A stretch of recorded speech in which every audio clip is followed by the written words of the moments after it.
What I ended up working on in my PhD was on using critical point finding methods and discovering that they revealed gradient flat regions of deep network losses. And this is work that was very much collaborative work. So in particular with Jamie Simon, Neha Wadia, and Andrew Lee Giraldi, my fellow graduate students, and with Mike Luis and Chris as the supervising professors. So this is work, as Chris indicated, that was very technical and detail oriented, but I wanted in the context of this exit talk to a broader community, including scientists who don't work with neural networks and some of my family members and friends who don't work in science. I wanted to take a slightly broader approach and explicate what I did in the broadest possible terms. So the motivating question for my research was, why don't neural networks get stuck? Or why are they able to learn so well? Or in less PG form, why don't neural networks suck? First, what are neural networks? And then additionally, why should neuroscientists care? If you look, technically, my PhD is in neuroscience. And so I felt it important to communicate to the neuroscience community the import of this work. Neural networks are a new technology that's powering a revolution in artificial intelligence and machine learning. As an example of the sort of thing that neural networks have proven capable of doing in the last 10 years, they're capable of generating music. I'm not sure if people can hear that, but if you can hear it, it's a passable imitation of somebody perhaps practicing some Rachmaninoff on the piano, generated entirely algorithmically. There are many applications of neural networks, and I'd like to highlight two in particular in the field of sumo wrestling.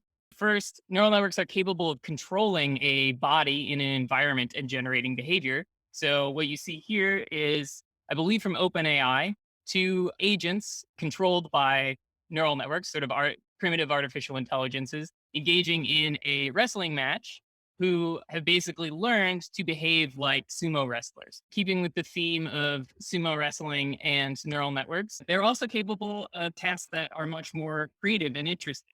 As an example, Flickr AI developed the capacity to automatically caption images with neural networks. And then in addition to that, to take the caption of an image and transfer it from two different modalities. So to caption an image in the style of a newspaper reporter, to caption an image, in this case, in the style of the author of a romantic novel. And so these neural networks are capable of things that essentially, when I started my PhD, and certainly 4 or 5 years before that, people would have said, oh, computers are just incapable of doing that. Or it'll be 50 years before we develop a computer program capable of doing something like that.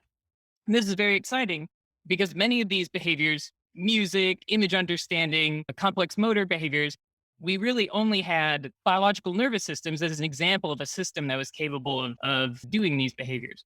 And it'd be one thing if people had just sat down and written code that could do these things, written computer programs in the traditional way, that would still be of interest to neuroscience. But even more interesting to neuroscience, that neural networks learn, unlike traditional software, and much more like an organism. They learn by making tiny changes that make their answers more correct. There's a sort of famous Twitter joke that I'll run through here. It's a machine learning job interview. So job interviews in computer programming tend to involve you demonstrating your expertise in whatever the field is. So I tell the interviewer that I'm an expert in machine learning. To check, they ask me what 9 plus 10 is, and I say 3.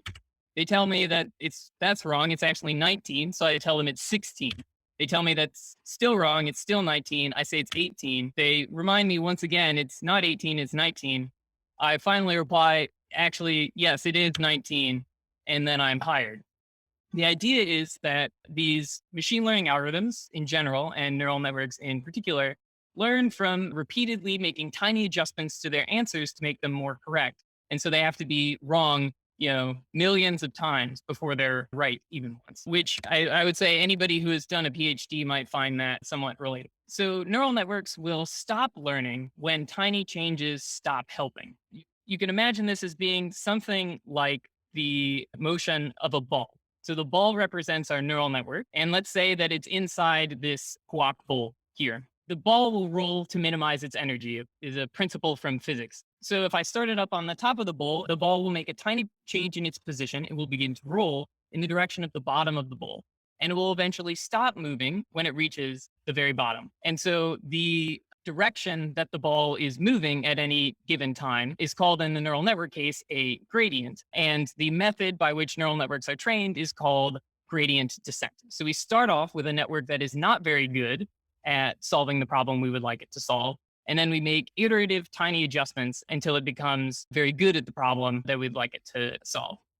And in particular, that learning stops when those tiny changes stop helping. So the equivalent of being at the bottom of the bowl for a neural network is for this thing called the gradient to be zero. And so that's when the neural network will stop adjusting its behavior and finish training. This is also known as convergence in optimization.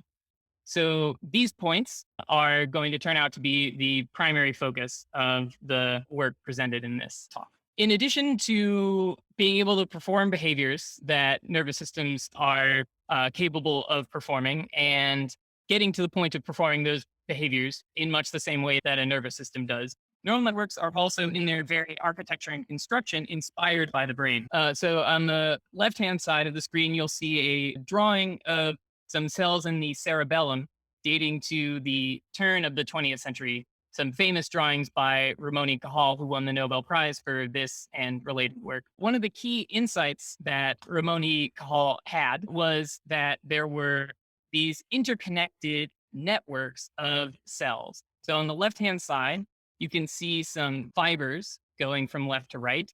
And then on the right-hand side, you can see two cells that are sort of reaching up and sending out these branches that are touching onto those fibers. About 50 or so years later, some folks, primarily led by Pitts and McCullough, took inspiration from this to design these very simple computer algorithms that would behave in some way similarly. And so it involves a ton of simplification, but this essentially inspires this idea of taking weighted combinations of inputs from one set of objects. Each individual node or neuron or cell combines them together to produce its own output. And then that can then be fed into another layer. So those outputs, the wire labeled A in the bottom right, I can take those things and plug them back into another set of neurons. So that allows us to take this operation and stack it, apply it one after another. In addition to the sort of lowest level parts of the neural networks being inspired by brain, the overall architecture of neural networks has also taken inspiration from what we know about how nervous systems work. On the left-hand side, I have a diagram that's, as far as I can tell, legally obligated to be in every neuroscience talk. The famous wiring diagram of the visual thalamocortical areas from Fellman and Van Essen's 2001 paper. Each box here represents a different area or sort of functional unit of the visual part of the brain. And then the wires represent connections between those areas. On the right-hand side, we have something from 13 years later, a network diagram of the first version of the Inception network by Google that directly took inspiration from diagrams like the Van Essen diagram. Each of these boxes here is now something much smaller than a brain area, maybe more equivalent to a small circuit in the brain, but the same principle of a mixture of hierarchical and parallel processing being combined together is what gave them this architecture, Inception V1, that at the time was one of the best methods for detecting content in images and is now the core technology, the sort of Wright brothers airplane to Tesla's self-driving car initiatives and similar contemporary AI developments. And furthermore, neural networks may even work in some ways like the brain. So I had attempted to bring the folks at OpenAI to present this research to Berkeley, but was unfortunately stymied by the global pandemic. If we look at the individual components, the sort of cell equivalents in these artificial neural networks, we find a lot of behavior that is very reminiscent of things that people have found in components of biological nervous systems. Cells that detect things on the right called Gabor functions, these black and white sharp edges, and combinations of them, complex Gabor filters, and also more complicated things like curves and corners.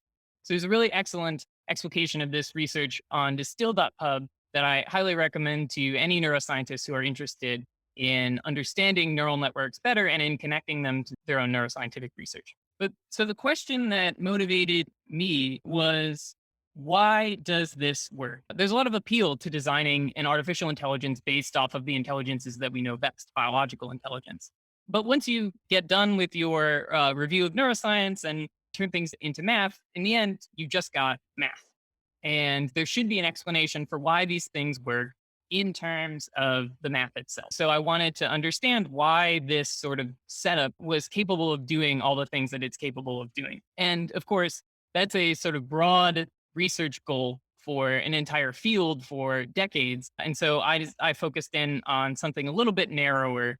And in particular, why do neural networks have to be so big? This idea of neural networks goes back to the 40s and 50s. And in fact, neural networks may somewhat actually predate more classical computers, the von Neumann architecture of computing. And so, it's a very, very old idea. So the reason why it took so long for this technology to become as dominant as it is now is that neural networks have to be really, really big. And big networks need special hardware in order for them to run quickly. And that hardware happens to be conveniently identical to that used by video games. So I would like to point out to my parents who spent maybe a large amount of money on graphics processing cards that I asked for my birthday or Christmas back in the 90s, that you were actually helping jumpstart the industry that allowed the artificial intelligence technology to get to where it is today. That's what I had in mind. Once this hardware was made for video games, it was able to accelerate these artificial neural networks and allow us to work with networks big enough to do interesting tasks and to be trained easily. There's basically two reasons why neural networks need to be big. One is that bigger networks can do more. So on the left-hand side is the number of petaflops per second days. How many days would you have to do one petaflop a second in order to train each of these different types of neural networks? So if you're wondering what a petaflop is, a flop is one sort of operation done by a computer.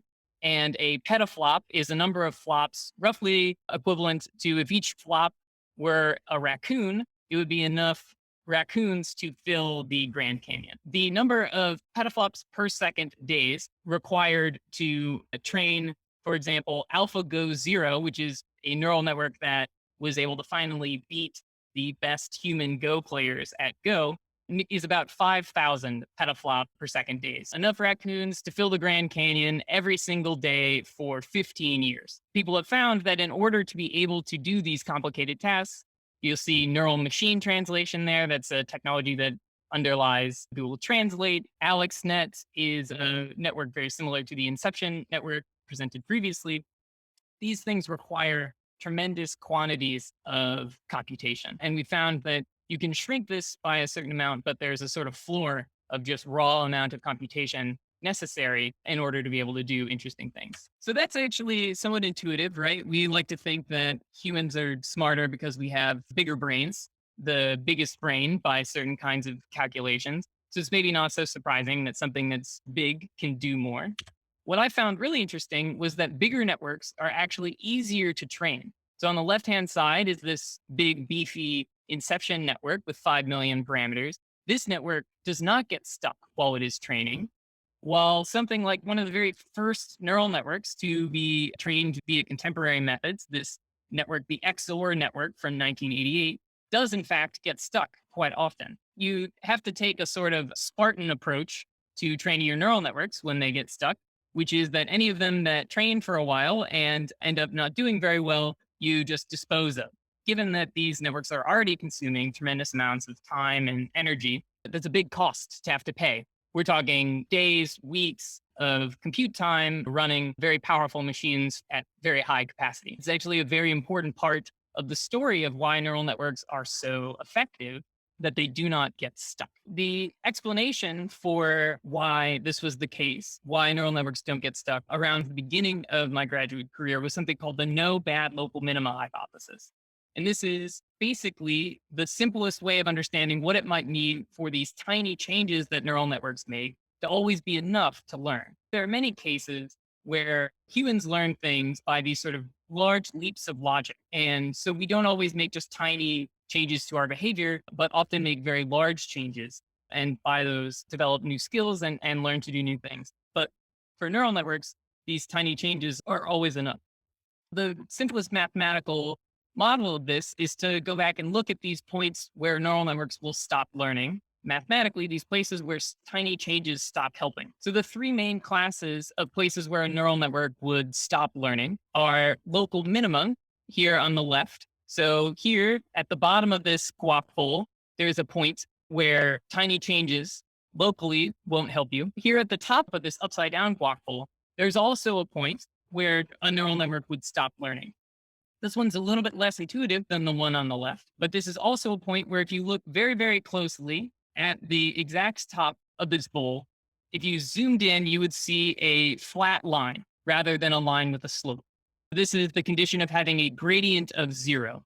So these points where gradients are 0 are the critical points of the neural network's training function or loss surface. And these are the points that are of interest. This point is a little bit less intuitive. I would say the closest physical analog is that when you throw a ball up into the air, there is a point at the top of its trajectory while it's hanging in the air where it briefly stops moving. And for a moment, that ball has velocity 0, speed 0.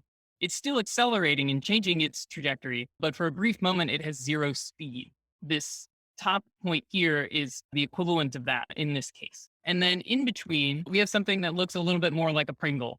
In one direction, the surface curves upwards, and in another direction, the surface curves downwards. If you look one way, it looks like you are in the situation on the left here. If you look in the other direction, this direction, long ways, it looks like you're in this situation.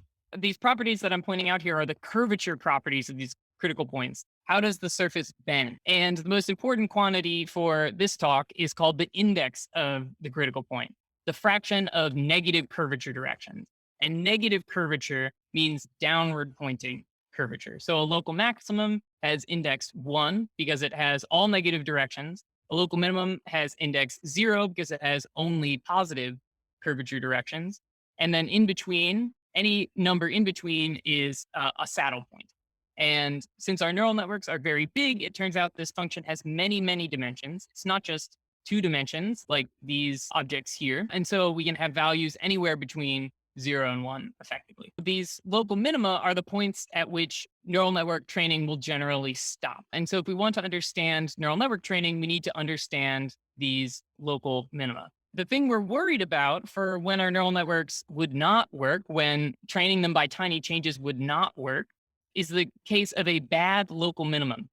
So on the y-axis on the hand-drawn chart on the right is the error. How many mistakes is our neural network making? And on the bottom is the index. So things that are close to the bottom left are local minima with low error. And things that are up on the top right are things that are saddle points or maxima with high error. A useful analogy to think of is that a bad local minimum is like a high valley. On the left-hand side here, I have a map of California, a topographic map that indicates the elevation. Here, we've got the mountains. These are very high. In the middle, we've got the Central Valley. This is very low. I'm right here right now at another low position. And the equivalent of neural network training is starting from a random place in California and trying to make your way to the lowest point. So the highest point in California is Mount Whitney, which is roughly here. And so I might start here. I might start somewhere else. I might start down in Los Angeles. And from there, I just look around me and I see in which direction does the ground appear to be sloping. And I'm trying to find my way to Badwater Basin up here, which is the lowest point in California. And I think also the lowest point in the United States. So the peak of Mount Whitney is something that where everything points downwards from you and you're at a very high point. And then the bottom of Badwater Basin is going to be a point where everything points upwards from you and you're at a low point. Badwater Basin is the place that we're trying to find ourselves to when we train our neural network. The place we'd worry about ending up is Sacramento, which is perhaps relatable to people who live in California, or less relatably, it'd be even worse to end up in Lake Tahoe. So Lake Tahoe is a basin, it's a lake, it's full of water, but it's up at a very high height. So if I were to start up in the mountains around Lake Tahoe and go downwards, if I made it to Lake Tahoe, I would probably stop. If I looked around me, I would see nowhere else where I could go down further. even though the lowest point in California is actually in Badwater Basin. If neural network training has no bad minima, then optimization will work. And so an example of something that has no bad minima maybe looks like this guy here on the right. This is a sort of random mathematical function. You can see it has lots and lots of different very low points, but all of these very low points are at about the same height. There are no Lake Tahoes in this tiny California here.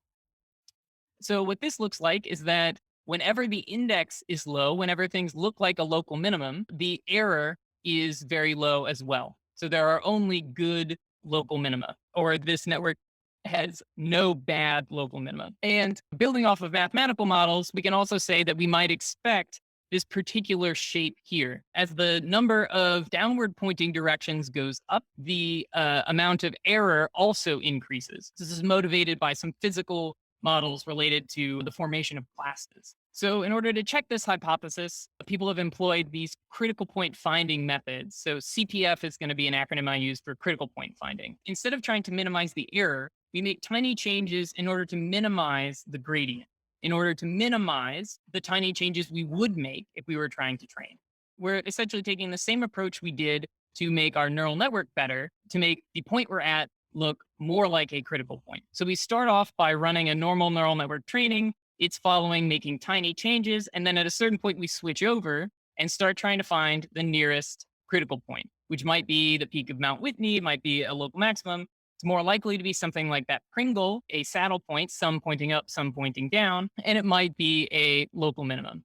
And if the no bad local minima hypothesis is true, these points that are maybe at high values of the error will all not be minima, and this point will be a minimum. This work had already sort of started when I began graduate school and had claimed that neural networks had no bad minima. So I've highlighted in blue the region on both of these charts where good local minima would appear, and orange where bad local minima would appear. In both of these charts, measuring slightly different things, found no bad minima for the networks that they examined. And so it was this broad belief in the field that there were no bad local minima, and that's why neural networks train so well. That because of this mathematical property, they were easy to train just by this sort of simple method of making tiny, tiny changes iteratively over time. So my original idea for my thesis was to sort of build on this no bad local minima hypothesis. And so I went to implement these critical point finding methods to follow up on the research that was done previously, and I couldn't get them to work. So on the right here is a plot of how big the gradient is, how big the tiny changes would be at this point. So first I run my training and the network is chugging along learning stuff. And then I switch over to my CPF, my critical point finding method. And the norm of the gradient drops really precipitously, but it's supposed to go all the way down to 0. And it plateaus somewhere above 0, like 1 part in 1,000, something like that. And previous people working on this problem had sort of looked at that and thought, okay, 1 part in 1,000, that's pretty small. But my view was that mathematically and computationally, there's really nothing stopping us from getting a much, much lower number. And it's very difficult to tell the difference between an algorithm that is actually working to get close to something that's exactly 0 and something that's breaking when it gets to the point that it's very, very small. And so I spent the majority, I would say, of my PhD trying to figure out whether this stopping that I was seeing here, whether this 1 part in 1,000 was actually close enough to 0 that I could count this as a success. And after a while, it became sort of clear to me that these algorithms just weren't working, that the methods that were being used to find critical points and claim that they could not find any bad local minima and therefore neural networks satisfied the no bad local minimum hypothesis, that these methods were broken, were not working. And so it became the object of my thesis to sort of demonstrate that very clearly. And so I wanted to specifically show that these critical point finding methods fail to find critical points of neural networks. And the particular kind of geometric structure, the particular kind of shape of loss surface that I ended up honing in on as the main cause of this failure is something that looks a little bit like this Doritos Locos taco from Taco Bell. If you look at this guy, compare it to the Pringle or the guac hole that came previously. If I'm in the middle of this taco shell, there's one direction where the taco is curved, right? Upwards. But there's also a direction in which the taco is not curved at all. it is flat. And here I'm using flat in the mathematical sense where it means not curved, rather than flat meaning has no slope, which is maybe the more colloquial sense. In a certain direction, this shape is flat along the bottom of the taco. So, what this turns out to be equivalent to mathematically is that the gradient is in the kernel of the Hessian matrix. For folks who are up on their multivariable calculus, this is saying that the matrix of second derivatives has a null space and the gradient vector is in that null space. This point is not a critical point. This is not a place where the gradient is zero. This is not a place where a rolling ball would stop because it would just roll right on down to the bottom of this taco. But the critical point finding methods, it turns out, were unable to recognize this. They were unable to handle the case in which the function had no curvature at all. If that direction with no curvature was also the direction that the gradient pointed, also the direction that you would go if you were training the network. So we named points like this gradient flat. We were the first people to notice that these points existed just like mathematically. It's a relatively simple idea to state mathematically and something that has come up in optimization in the past. But the previous two groups called them respectively non-stationary points and stationary points. And stationary points is also a synonym for critical point. And so we felt that these points needed their own name. So gradient flats because they are flat in the direction of the gradient. One alternative way of looking at this that's a little bit more algebraic and less geometric, less about the shape and more about the algebra, is that the local minima of the gradient norm are gradient flat. The points where if you were to look at how quickly the size of the changes your network is making are changing, if you're looking at how quickly that is changing, that function has a critical point. And in particular, the ones that would cause you trouble are places where that function has a bad local minimum itself. Critical point methods try to make this function small, the same way that neural network training tries to make the neural network's error function small. But these methods that meant to demonstrate something about the original neural network's error function, to demonstrate that that function had no bad local minima, themselves suffer from a problem of bad local minima. So we developed a simple example to demonstrate this. And in particular, Jamie Simon, a physics student, sat down and cranked out this little polynomial that demonstrates the particular problem. So if you look, these gold points here are gradient flat points of this function. If you look, function's nice and curvy here, the function's nice and curvy here, but at these gold points right there, the function, briefly, it looks like a straight line. It becomes very, very flat.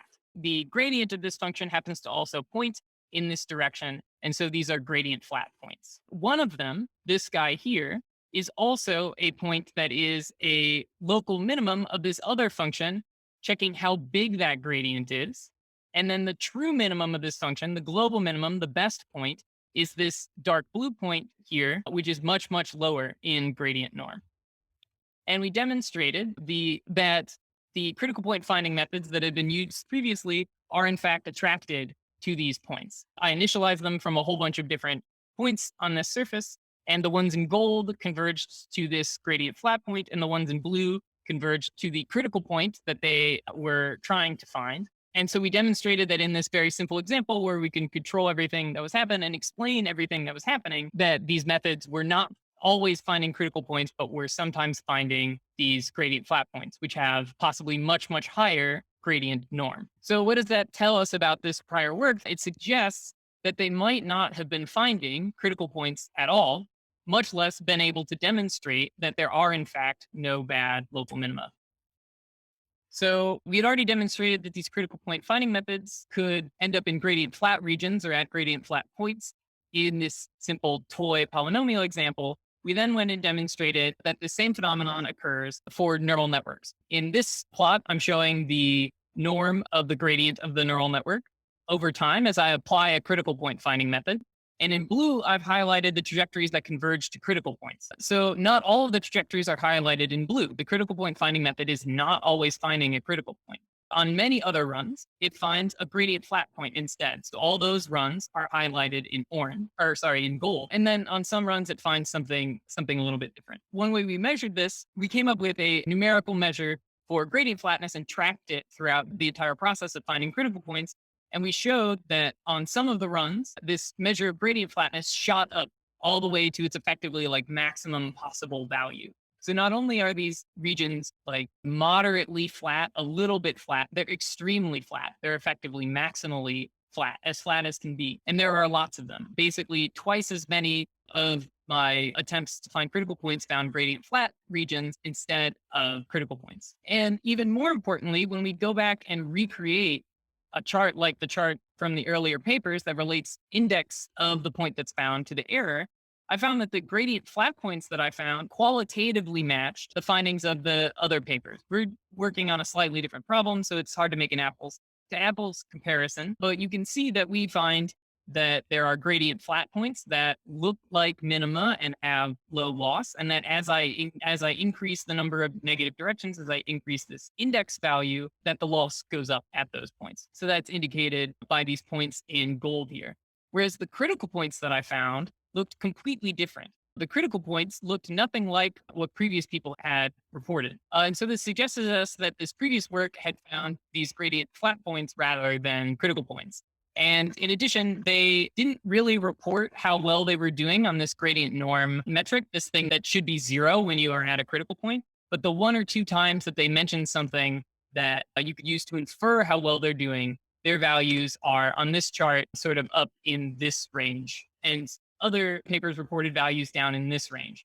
But basically, nobody since the 90s had ever done this critical point finding stuff to this degree of quality to values as low as what's in the bottom right of this figure. I showed you those experiments. This is for some particular neural network solving some particular problem. I ended up generalizing those results to other networks. So the bulk impact of this slide is supposed to be that things look relatively similar when we look across different neural network problems. We still see a division, more or less sharp, between critical points and other points that are found by these critical point finding methods. And we see high degrees of gradient flatness. So I was finishing up this work when about 6 months ago, somebody finally disproved mathematically the no bad local minimum hypothesis, which was on the one hand, it felt a little bit like getting scooped. It felt a little bit like somebody had stolen a bit of my thunder, but it was also very reassuring to realize that other people had noticed that there were problems with the work that had been done in this field and had been trying to correct it. So in fact, this paper was made possible because all of the work that had been done in the last 5 years or so, trying to understand the no bad local minima hypothesis, had been relying on this paper from the early 90s. And these folks here, Royu Sun's group at U of I, discovered a flaw in that proof and noted that it actually didn't prove what it claimed to say, could not mathematically prove that neural networks had no bad local minima. And in fact, they could prove that for essentially every large neural network, there were in fact bad local minima. And so when it came time to actually write my paper and explain these results, we ended up, in some sense, flipping the motivation around and saying, this hypothesis has been disproven. Let's go re-examine the numerical evidence, even though the actual motivation for the work was precisely the opposite. So that's the substance of my talk. So I wanted to give the technical conclusions and then give the broad strokes takeaways from this research. The technical conclusions are there's this condition called gradient flatness that occurs when the gradient is in the kernel of the Hessian, when the function is flat in the direction you would like to move during training. The loss functions of neural networks, the things we use to train neural networks, generically, it seems, have these gradient flat regions. And because of gradient flatness, the methods used to demonstrate that neural networks have no bad local minima themselves have bad local minima, which means they can demonstrate no such thing. They get stuck on their way to trying to demonstrate that neural networks do not get stuck. Some kind of cosmic irony there. In addition, there are some takeaways for second order optimization methods that folks who are interested in neural network training can ask me about during the question and answer session. And then I would like to take a few quick sort of broader conclusions. It remains unknown, in my opinion, why neural networks don't get stuck. This no bad local minima hypothesis is, to me, sort of conclusively disproven as the way to demonstrate that neural networks don't get stuck. There are other approaches based off of overparameterization that I didn't talk about today, but that are also still not quite there to demonstrating the answer to this question. So the question that I had hoped to contribute to answering during my PhD remains unanswered, but at the very least, a piece of inadequate evidence has been called out as such. A conclusion for folks outside of maybe the neural network space is that optimization in high dimensional spaces is unintuitive. The process by which things are made better, the processes of learning, when we're working with really, really big things like neural networks, our intuition from working in a physical world with only 3 dimensions does not get us very far.